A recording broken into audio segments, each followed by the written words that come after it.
Good morning everyone. Welcome to Study Light, making your study lighter and easier.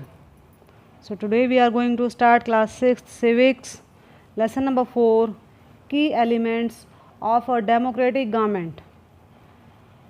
In this chapter you will read about some of the key elements that influence the working of a democratic government. तो इस chapter में आप पढ़ेंगे कि वो कौन से की एलिमेंट्स हैं जो कि डेमोक्रेटिक गवर्नमेंट को अपने कोई भी काम करने के लिए इन्फ्लुएंस करते हैं, मोटिवेट करते हैं.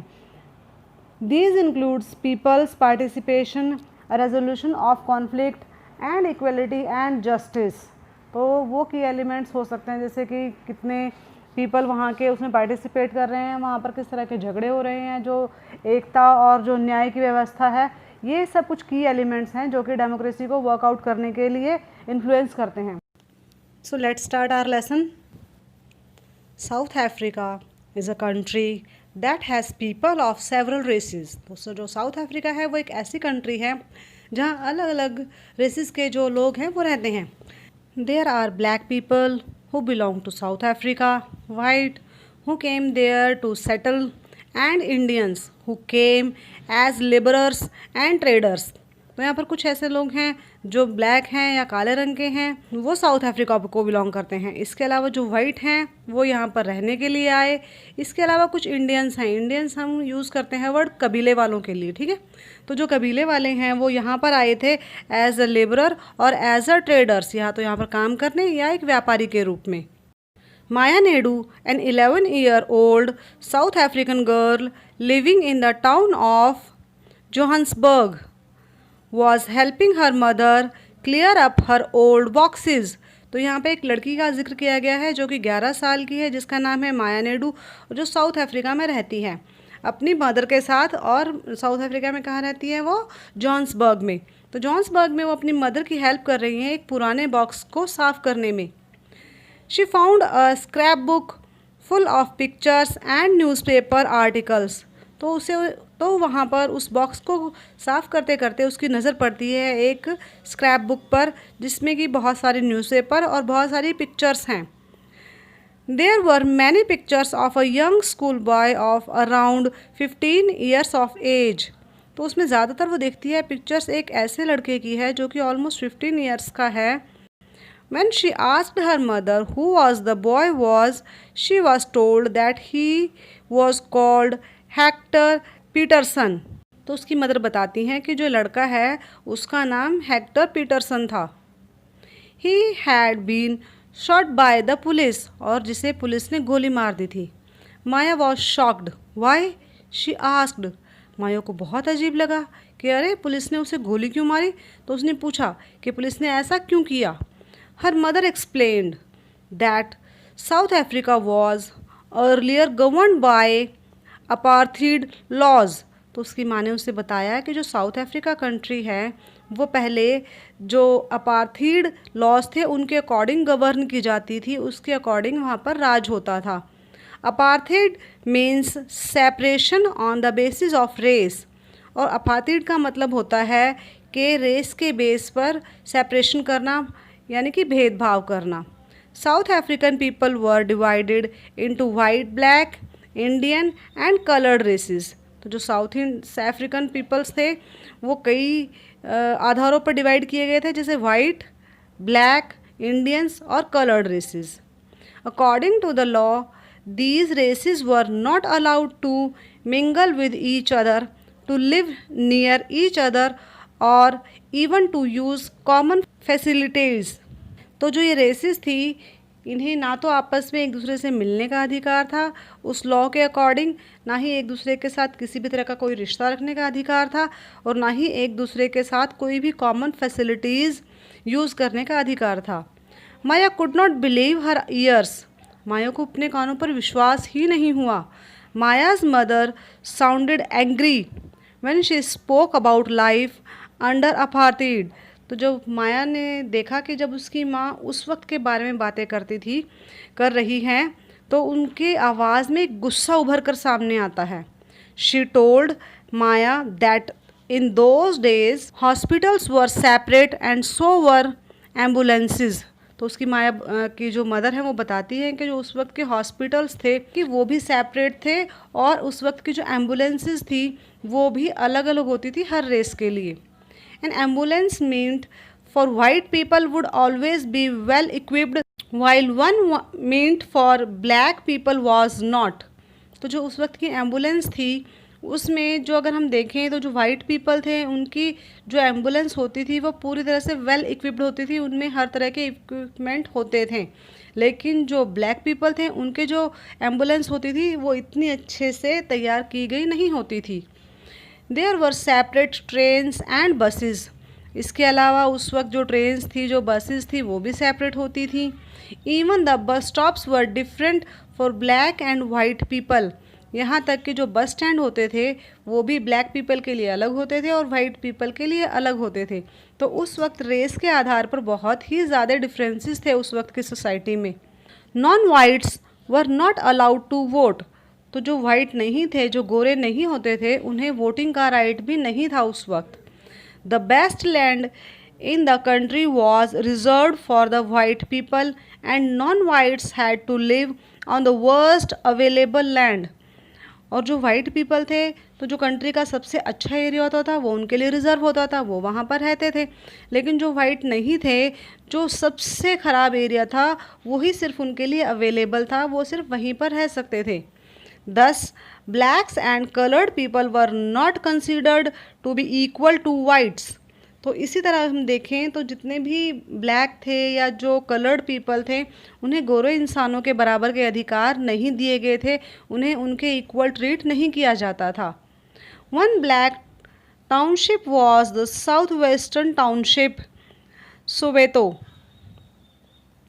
जो एक ब्लैक टाउनशिप थी वो थी साउथ वेस्टर्न टाउनशिप, जिसे सोवेतो भी कहा जाता था। Hector Pieterson lived here and he and his classmates joined the protest against learning and Afrikaans language in school। तो जो फ़ोटो उसने देखा था माया ने, उसकी मदर ने बताया कि ये जो हेक्टर थे वो उस वक्त जहाँ पर रहते थे वही मतलब साउथ वेस्टर्न टाउनशिप में रहते थे और उन्होंने अपने क्लासमेट्स के साथ मिलकर एक प्रोटेस्ट किया गवर्नमेंट के अगेंस्ट और कहा कि हमें भी पढ़ने का अधिकार है और अफ्रीकन लैंग्वेज में हमें पढ़ाया जाए। This was the language that the whites spoke. और ये वो लैंग्वेज थी जिसे कि सिर्फ गोरे इंसान ही पढ़ते थे और बोलते थे। Hector and other school students were being forced to learn this language, but they wanted to learn their own language, Zulu। तो जो हेक्टर थे और जो स्कूल के और बच्चे थे उन्हें फोर्सफुली ये लैंग्वेज सिखाई जाती थी, जबकि जो उनकी मदर टंग थी वो थी Zulu. The South African police beat up the protesters mercilessly and shot at the crowd. और जो उस वक्त की जो पुलिस थी साउथ अफ्रीकन, उन्होंने उन्हें उन प्रोटेस्टर्स को निर्दयतापूर्वक बहुत बुरी तरह से मारा और भीड़ के अंदर ही सबके सामने उन्हें गोली मार दी। One of their bullets killed Hector. तो उनमें से जितनी उस वक्त जो फायरिंग हुई, जो गोलियां चली, उनमें से एक गोली हेक्टर को लगी और उनकी डेथ हो गई।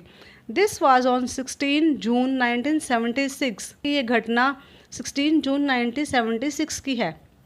The African national Congress, a group of people who led the struggle against apartheid, and their most well-known leaders Nelson Mandela fought the apartheid system for several years। तो उस वक्त की जो एक अफ्रीकन नेशनल कांग्रेस जो एक पार्टी थी और उसके जो एक बड़े फेमस लीडर रहे हैं नेल्सन मंडेला, वो अपार्थाइड लॉ के अगेंस्ट बहुत सालों से लड़ रहे थे। Finally they succeeded and in 1994 South Africa became a democratic country in which people of all races were considered equal। और उनके इतने लंबे स्ट्रगल के बाद 1994 में साउथ अफ्रीका में डेमोक्रेसी आ गई और जितने भी वहाँ के नागरिक थे, जितने भी वहाँ के सिटीजन्स थे, जितने भी चाहे वो किसी भी रेस को बिलोंग करते थे, उन्हें इक्वल अधिकार दिए गए। What were Hector and his classmates protesting about? तो आपको ये बताना है कि जो हेक्टर थे और उनके क्लासमेट्स थे वो किसके अगेंस्ट प्रोटेस्ट कर रहे थे, किस चीज़ के लिए प्रोटेस्ट कर रहे थे। List 5 ways in which the non-whites were discriminated against। तो आपने नीचे यहाँ 5 पॉइंट्स दिए गए हैं, आपने सबके सामने लिखने हैं। टोटल 5 पॉइंट्स लिखने हैं आपने कि वो कौन कौन से डिस्क्रिमिनेशंस हो सकते हैं जो कि नॉन वाइट्स पीपल को फेस करने पड़ते थे। Do you think it is important for all persons to be treated equally and why. तो क्या आपको ऐसा लगता है कि जितने भी इंसान हैं उन सबको हमें इक्वली ट्रीट करना चाहिए, और अगर करना चाहिए तो क्यों करना चाहिए? आप ये भी अपने आंसर में बताइए। Let us now try to understand what a democratic government means to all of us. चलिए अब देखते हैं कि जो डेमोक्रेटिक गवर्नमेंट होती है उसका क्या मतलब है हमारे लिए, वो क्यों इम्पॉर्टेंट है हमारे लिए। तो अगला हमारा टॉपिक आता है participation. Why do we have regular elections. जो हमारे इलेक्शंस होते हैं वो एक पर्टिकुलर टाइम पीरियड में क्यों होते रहते हैं। You have already read in the previous chapter that people make the decisions in a democracy. जैसा कि आप अपने पुराने चैप्टर्स में, पिछले चैप्टर्स में पढ़ चुके हैं कि जो डेमोक्रेसी होती है उसमें जो आम इंसान होते हैं, डिसीजन मेकिंग की पावर उनके पास होती है, वही डिसीजंस लेते हैं। Through voting in elections people elect leaders to represent them. तो जो इलेक्शंस होते हैं उन इलेक्शंस के थ्रू जो आम जनता है वो अपने लिए कुछ लीडर्स चुनती हैं। जो लीडर्स होते हैं वो आम जनता को ही रिप्रेजेंट करते हैं। These representatives take decisions on behalf of the people। तो जो हमारे रिप्रेजेंटर्स होते हैं, जो कि हम लीडर्स चुनते हैं, ये ही आम जनता के बिहाफ में डिसीजंस लेते हैं। In doing so, it is assumed that they will keep in mind the voices and interests of the people। और ये माना जाता है या इस चीज़ पर यकीन किया जाता है कि जो लीडर चुने हैं आम जनता ने, वो डिसीजंस लेते वक्त इस बात का ध्यान रखेंगे कि उस वक्त जब जिन लोगों ने उन्हें चुना है उनके क्या विचार हैं, वो क्या चाहते हैं, उनके कौन कौन से इंटरेस्ट हैं। अब हमारा एक छोटा सा यहाँ पे डिस्कस टॉपिक है, पहले वो हम पढ़ लेते हैं। Discuss. Look at some newspapers and discuss some elections that you may have read about. अब आप कुछ न्यूज़पेपर्स देखिए, उसमें देखिए जो कुछ इलेक्शंस हुए हैं उनकी न्यूज़ को आप पढ़िए। Why do you think elections are required after a fixed period. और सोचिए कि ये इलेक्शंस जो होते हैं वो एक फिक्स पीरियड के बाद होने क्यों ज़रूरी होते हैं। All governments are elected for fixed periods. तो जो जितनी भी हम गवर्नमेंट सेलेक्ट करते हैं, इलेक्ट करते हैं, वो एक पर्टिकुलर पीरियड के लिए ही इलेक्ट की जाती हैं। In India this period is 5 years. तो अगर हम इंडिया की बात करें तो इंडिया में जो ये ड्यूरेशन है ये 5 ईयर्स की है। Once elected governments can stay in power only for that period.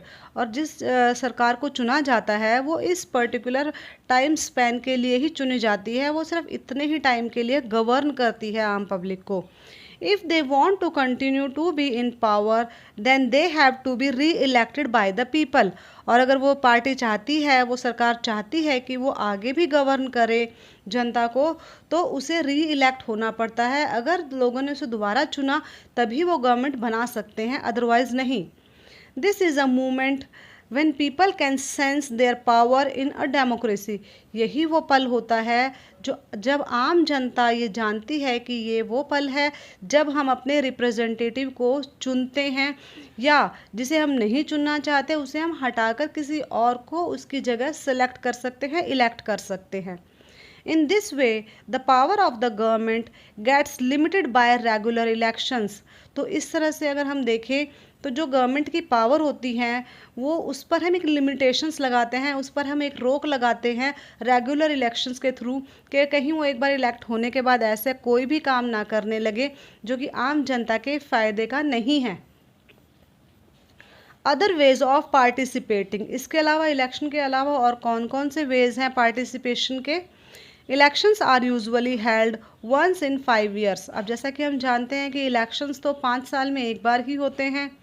Besides voting there are other ways of participating in the process of government.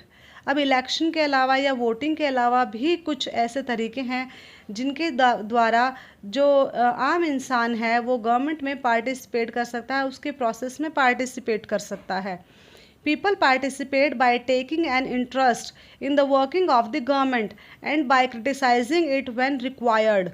तो एक इम्पॉर्टेंट टास्क जो आम जनता कर सकती है वो है उसके पार्टिसिपेशन का, कि जो सरकार काम कर रही है अगर जनता को लगता है ये काम सही नहीं है तो आम जनता उस काम को क्रिटिसाइज़ कर सकती है, जो कि आम जनता के क्रिटिसिज्म का सरकार पर बहुत ज़्यादा असर पड़ता है। In August 2005, when a particular government increased the money people had to pay for electricity, people expressed their disapproval very sharply.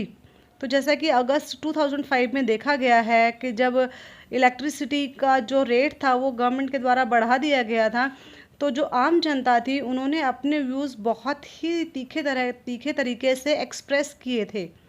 They took out rallies and also organized a signature campaign. तो उस वक्त लोगों ने बहुत सारी rally निकाली और बहुत ज़्यादा कंपेनिंग की इसके against.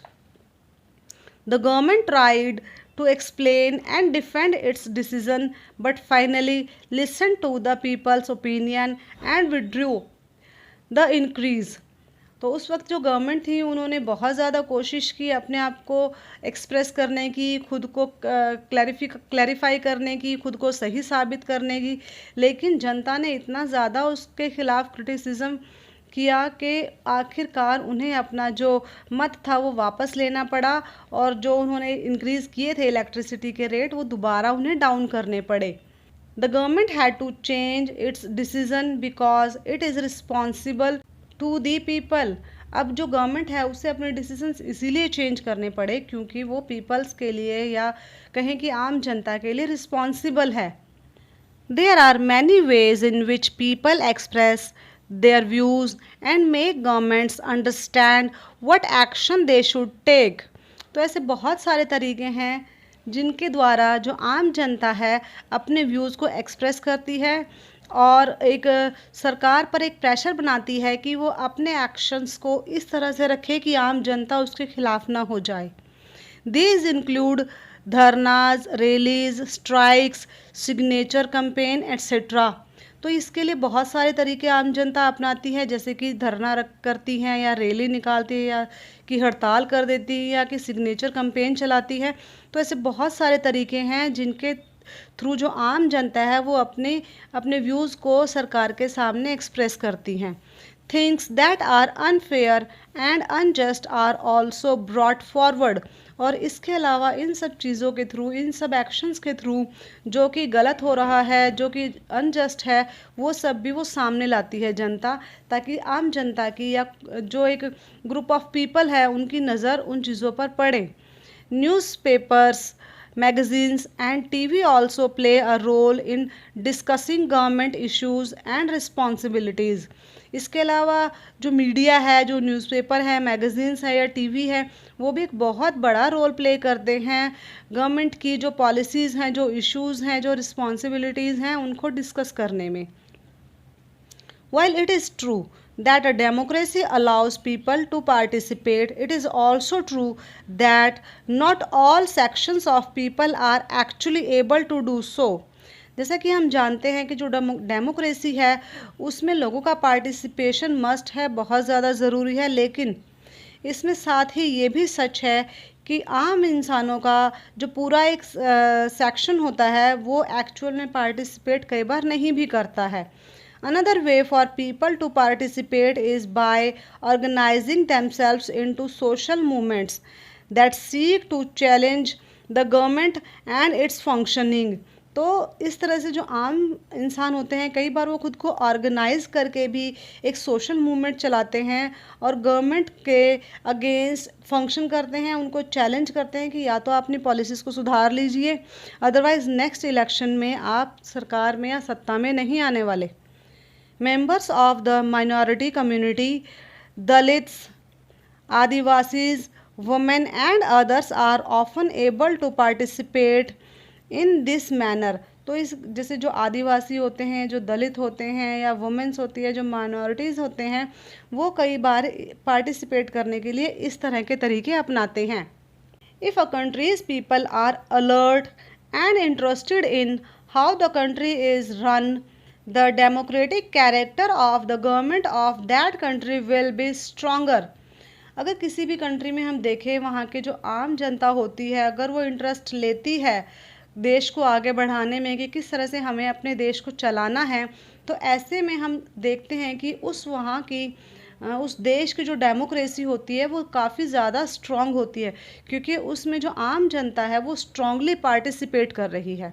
So the next time we see a rally wending through the streets of our cities and towns or villages, we should pause to find out what the rally is about, who is participating in it, and what they are protesting about.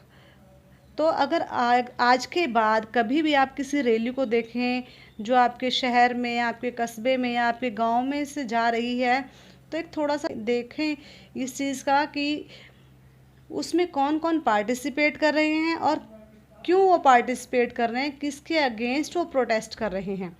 This will help to get us a sense of how our government works. तो इन सब चीज़ों पर ध्यान रखने से हमें पता लगेगा कि जो हमारी सरकार है वो किस तरह से काम कर रही है। नीड टू रिजॉल्व कॉन्फ्लिक्ट, जो भी हमारे आपस के मतभेद हैं उनको किस तरह से रिजॉल्व किया जाए, ख़त्म किया जाए, किस तरह से उन्हें निपटाया जाए।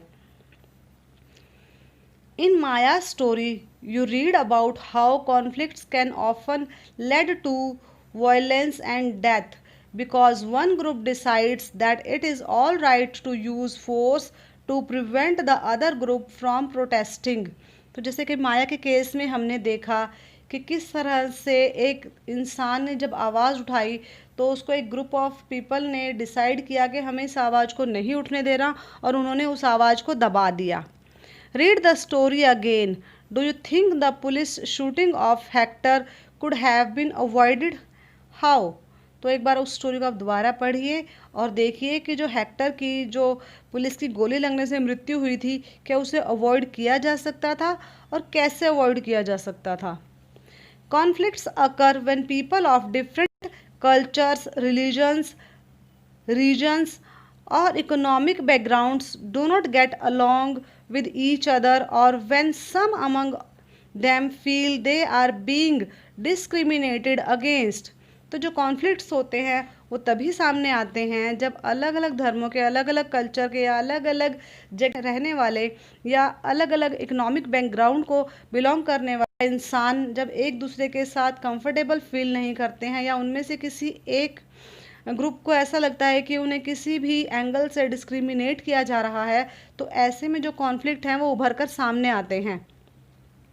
People may use violent means to settle their differences, और कई बार जो इंसान है या आम जनता है वो वायलेंट तरीके से भी इन प्रॉब्लम्स को सॉल्व करने की कोशिश करती है।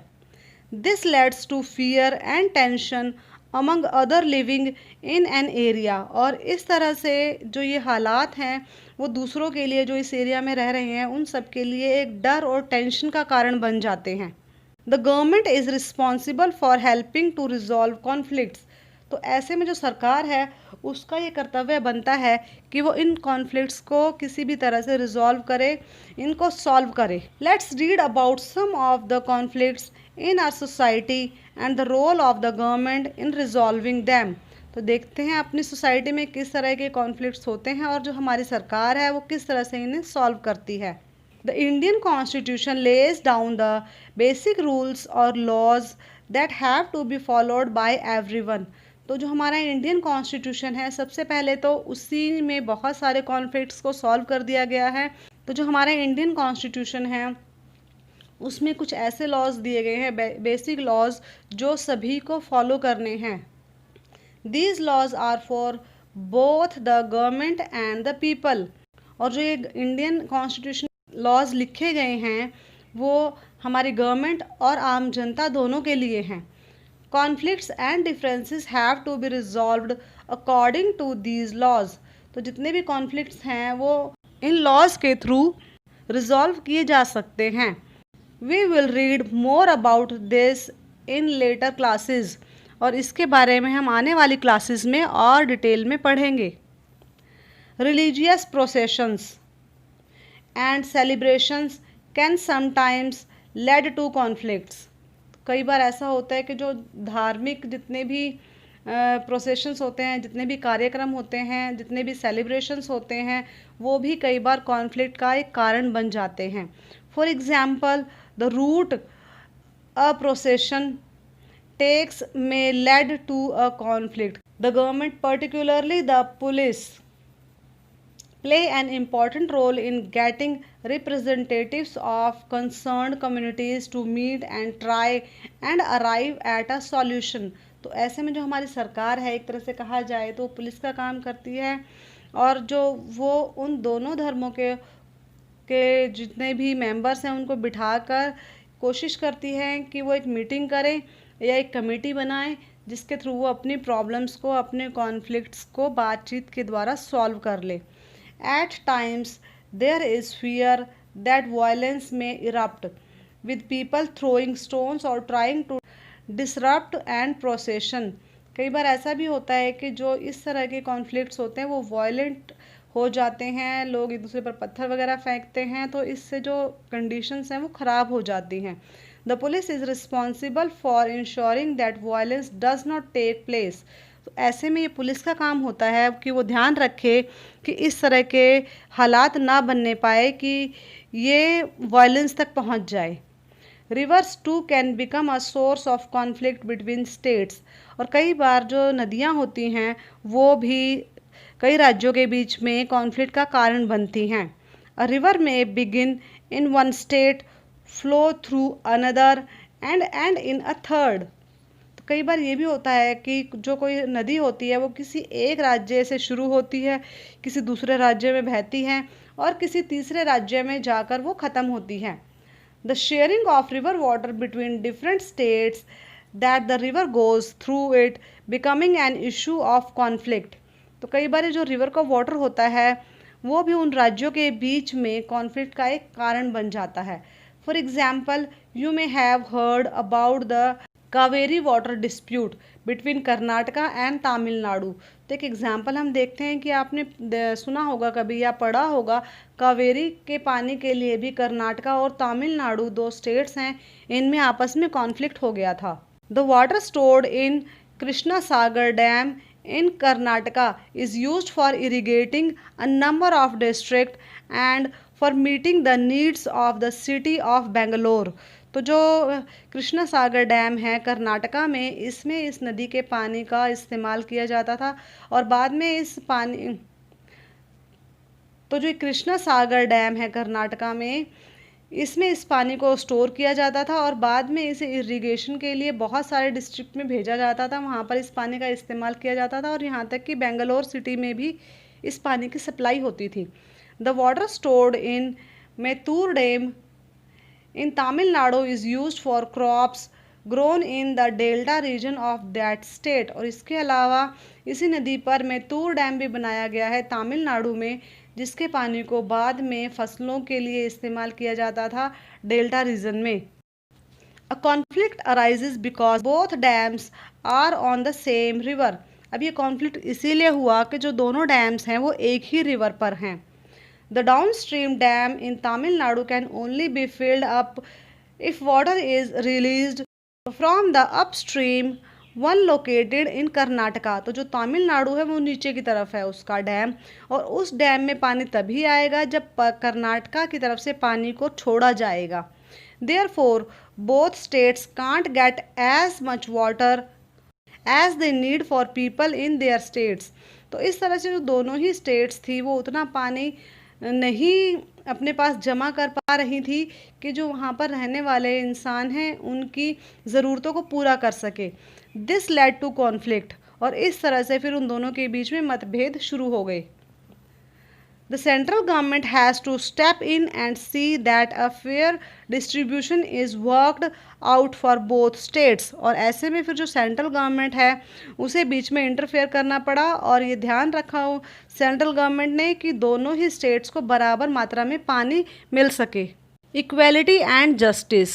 One of the key ideas of a democratic government is its commitment to equality and justice. तो एक बहुत ही बड़ा की आइडिया है डेमोक्रेटिक गवर्नमेंट का, और वो है इक्वालिटी और जस्टिस, यानी कि सभी के लिए समानता और न्याय की व्यवस्था।